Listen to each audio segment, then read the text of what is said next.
Au nom du Père, du Fils et du Saint-Esprit. Amen. Mes très chers frères et sœurs, nous célébrons l'Immaculée Conception de la très sainte Vierge Marie.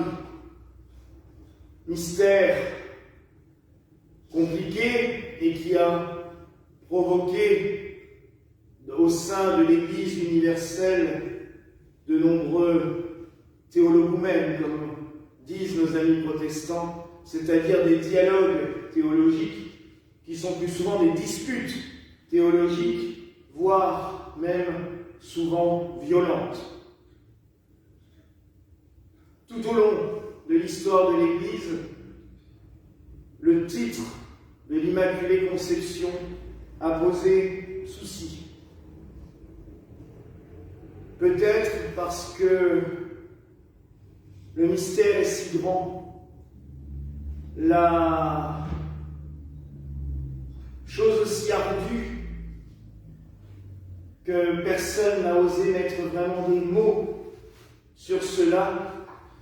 Et je dirais même que quand le pape Pie IX a déclaré que pour l'Église romaine cela devenait un dogme de foi que de croire en l'Immaculée Conception de Marie, dans sa définition même du dogme, il n'est pas allé aussi loin qu'il l'aurait souhaité sans aucun doute, puisque nous, tout le monde, en réfléchissant bien, peut aller beaucoup plus loin. Et le texte choisi pour la messe du jour, le livre de la sagesse, nous montre que le mystère est bien plus profond, bien plus grand, et qu'il était peut-être difficile de l'exprimer par des mots dans le dogme de foi, tant le dogme a déjà été très compliqué à faire passer. La preuve, nous autres gallicans, nous ne l'avons pas accepté, mais on est loin d'être les seuls, puisque l'Église orthodoxe a rejeté cela en bloc, et que ça a refroidi le dialogue œcuménique avec nos frères protestants, encore plus qu'il ne l'était déjà pendant plus d'un siècle. Car cette fête est vieille, mais le dogme de foi ne date que de 1854. Mais la conception immaculée de Marie est célébrée depuis très longtemps. Dès les premiers siècles, on lit que Marie a été conçue sans péché, préservée de la faute originelle, mise à part afin de recevoir en elle le Christ. Pour avoir un temple, j'allais dire pur, nous avons fêté il y a quelques jours l'entrée de Marie au temple, afin que le temple soit pur, il a été préservé, purifié dès le début de toute faute. Augustin en parle, saint Ambroise que nous avons célébré hier en parle aussi. Plus tard, au Moyen-Âge, Bernard de Clairvaux le rejettera, or qu'il est très marial, mais il dira que pour lui c'est totalement impossible. Alors qu'en parallèle, les grands théologiens franciscains, et c'est surtout les franciscains qui vont faire connaître Marie Immaculée, comme Duns Scott, eux vont se battre pour dire « Mais oui, Marie est née immaculée ». Jean Gerson, notre grand théologien gallican par excellence, s'est battu pour faire reconnaître déjà cette vérité par le concile de Constance et le concile de Bâle. Il va y arriver en partie, puisque on en parlera à partir de ce moment-là, on en parlera théologiquement dans les cours. À Lyon, depuis le XIIe siècle, dans la primatiale Saint-Jean, on célèbre l'Immaculée Conception de la Vierge Marie. C'est une fête, j'allais dire gallicane, mais c'est presque encore nous, l'Église des Gaules, qui l'avons donnée à l'Église de Rome, puisque c'était célébré chez nous avant que Rome n'y pense. Mais nous ne le reconnaissons pas comme dogme, car dans la théologie gallicane comme dans la théologie orthodoxe, nous pensons que c'est les 7 premiers conciles œcuméniques qui ont défini la foi de l'Église une fois pour toutes. Et qu'après, on ne peut pas obliger quelqu'un sous peine d'excommunication voire à une époque de bûcher dans le jardin, parce que quand on ne croyait pas en vérité de l'Église, hein, on allumait un petit feu et on faisait flamber les hérétiques. Comme dirait le Camelot, c'est un petit côté festif, mais enfin bon, de nos jours, ça ne passera pas. Et généreusement, mais c'est vrai qu'à une époque, c'était malheureusement, et la triste mode de l'Église, c'était dès qu'on disait qu'on n'était pas d'accord, ben, c'était sur le feu. Donc, voilà aussi pourquoi l'Église gallicane a toujours beaucoup de recul vis-à-vis du dogme. Laissons plutôt la liberté et surtout, amenons plutôt les gens à la croyance par l'enseignement plutôt que par l'obligation. Je préfère que quelqu'un croie en lisant un texte ou en écoutant une prédication plutôt qu'il croit parce qu'il a une mitraillette dans le dos, parce qu'on lui dit tu crois ou sinon on tire sur la gâchette. Mais pas l'évangélisation, je trouve que ça passe mieux comme ça. Mais bon. Le texte de la sagesse nous parle de la pureté, des origines. Nous dit qu'elle était là avant même la création du monde. C'est un peu logique. Dieu, son plan était écrit depuis toujours. Donc pourquoi n'aurait-il pas prévu aussi Marie? Et si on va plus loin et qu'on creuse théologiquement, on se rend compte que tout au long de la Genèse, il y a comme quelque chose de féminin qui est derrière. Et notamment, dans l'Ancien Testament, dans la Genèse, on nous dit « l'Esprit planait sur les eaux pour les rendre féconds ». L'Esprit, en hébreu, se dit « roua ». Et « roua » est un mot féminin. L'Esprit Saint est quelque chose de féminin.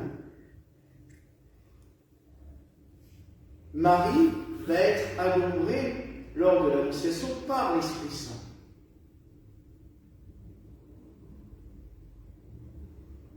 Beaucoup de théologiens, le père de l'Église, et notre grand théologien gallican aussi du XXe siècle, Monseigneur Truchemot, voyaient vraiment une union parfaite et totale entre Marie et l'Esprit Saint.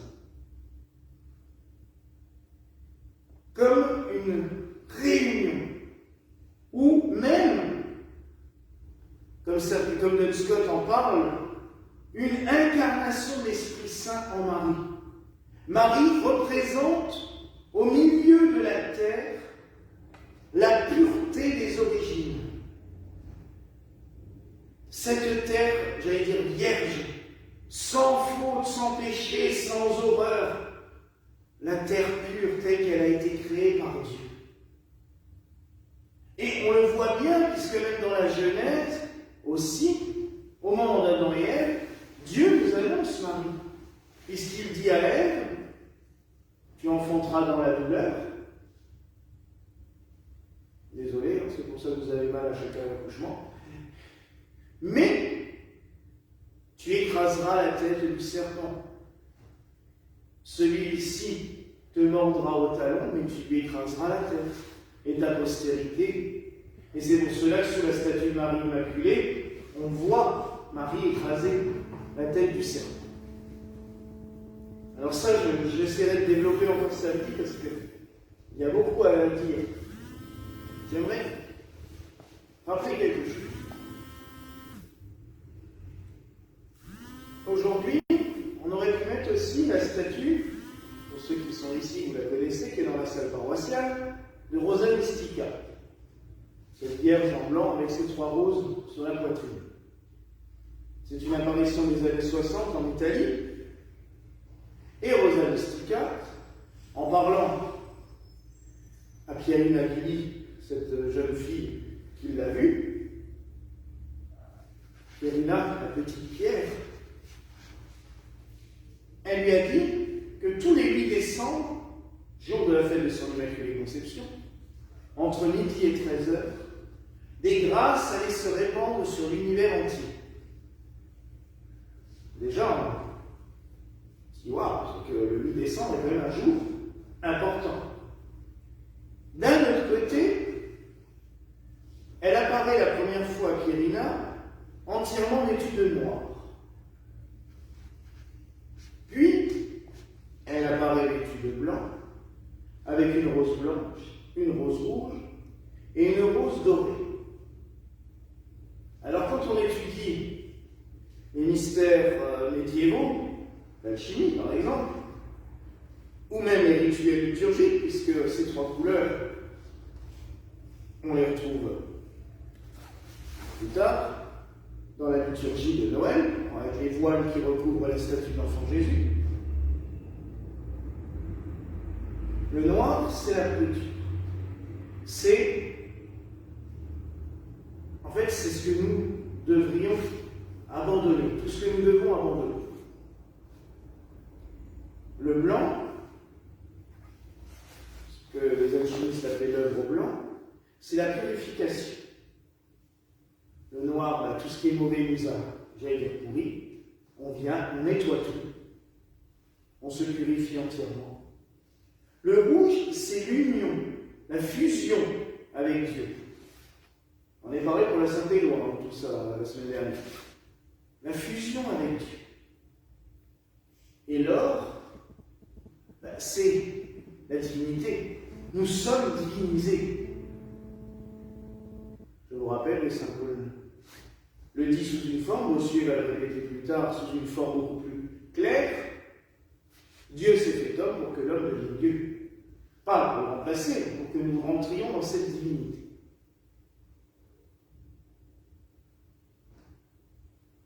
C'est totalement sur un coup de tête qu'on a cette statue dorée. Voilà, on a décidé ça il y a une bonne heure. Mais maintenant, quand j'y repense, et quand je repense à Rosa Mystica, je me dis, bah oui, en fait, c'est exactement cela. Marie, elle brille parce qu'elle est éclairée. Une statue dorée dans une pièce noire, on ne la voit pas. Si elle a de la lumière, elle irradie et elle rayonne la lumière de Dieu. C'est exactement cela. On comparait beaucoup Marie dans le temps à la lune. Parce que la lune reflète la lumière du soleil et nous éclaire dans les moments de ténèbres. La nuit. Ben Marie, c'est cela. Elle n'éclaire pas par elle-même. Elle éclaire parce qu'elle reflète quelque chose. La lumière de Dieu. Dieu, le Christ, c'est le soleil. Marie est la lune. Et comme la petite fille de Fatima, Jacinta, la plus petite des trois voyants, elle disait, moi j'aime bien la lune, c'est la lanterne de Notre-Dame. Et au moins elle fait pas mal aux yeux. C'est beau. Parce que c'est vrai que la lumière de Dieu, des fois on pourrait être foudroyé sur place si on la voyait en direct. Tandis que Marie, elle rayonne de cette lumière et elle nous la donne, cette lumière. Alors, elle nous la donne pour nous éclairer dans les ténèbres, dans la nuit. C'est pour ça que c'est très beau aussi fêter l'Immaculée Conception en ce temps de l'Immaculée, de l'Avent, qui est les ténèbres, la nuit. C'est aussi pour cela que c'est très beau qu'à Lyon, on ait inventé cette fête des Lumières pour l'Immaculée Conception, en allumant des lumignons. C'est aussi pour cela que samedi, nous ferons notre fête des Lumières avec la messe aux chandelles et l'éclairage dans le jardin, mais il n'y a pas que ça. Marie, elle ne doit pas que nous refléter la lumière, elle doit nous apprendre à devenir comme elle. Et je pense que c'est ça, tout le mystère de l'apparition de Rosa Mystica à Montechiari, en Italie, c'est de nous dire, vous devez devenir comme moi. Et elle, là-bas, elle nous apprend comment. Par cette putréfaction, le fait de... on est tous humains, on a tous nos problèmes, et à un moment donné, on tombe le plus bas possible. Ça arrive à toutes et tous. Et il faut avoir connu la misère, la douleur et la souffrance pour goûter de la miséricorde de Dieu.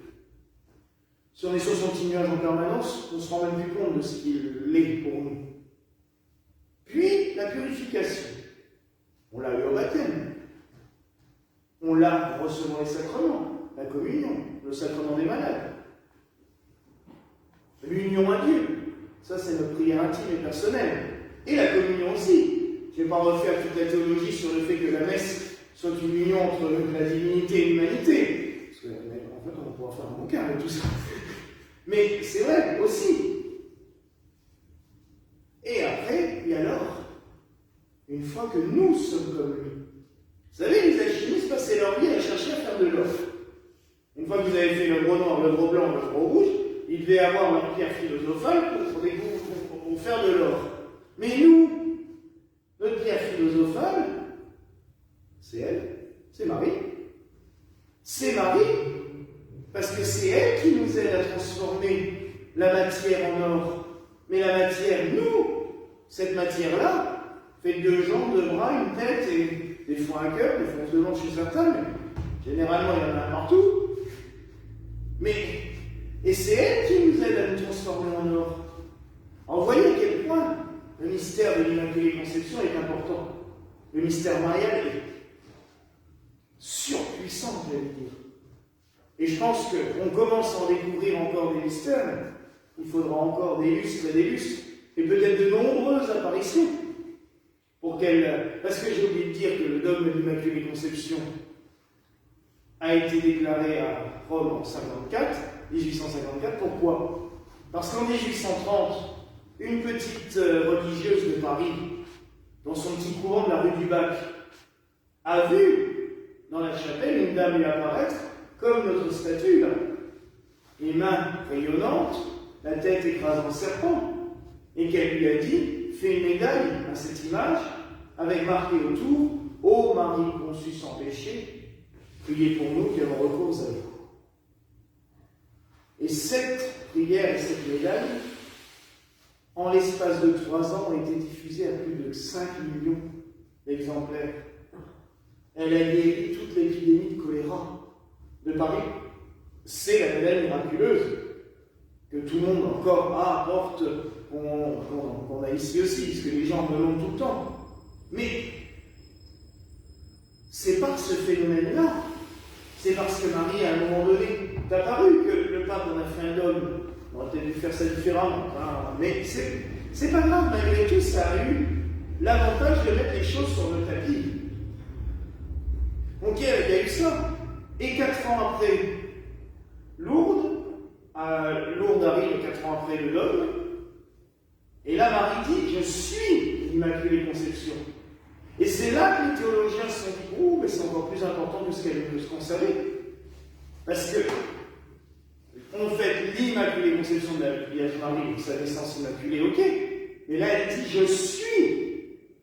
Et comme disait Monseigneur Fouchemont, on ne peut pas être l'objet et être l'axou. Comment elle peut être née immaculée et être l'immaculée? Et c'est là que beaucoup de théologiens se sont dit, mais oui, est-ce qu'au moment de son naissance, Marie n'a pas tout simplement fait une avec la pureté originale, cette pureté qui était là avant le commencement? Vous voyez à quel point ça va.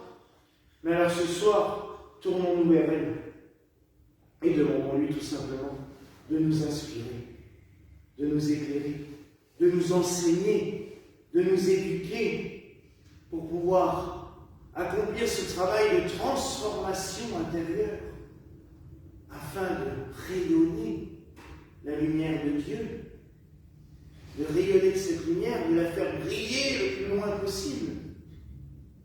Que nous nous transformions en or, mais l'or divin, l'or le plus pur qui dépasse toutes les richesses de la terre. Parce que Marie, elle, est la sagesse, elle est notre prière philosophale. Voilà, mes frères et sœurs, la grâce que je nous souhaite en ce jour au nom du Père, du Fils et du Saint-Esprit. Amen. Et que la paix du Seigneur soit toujours avec vous. Et avec ton esprit.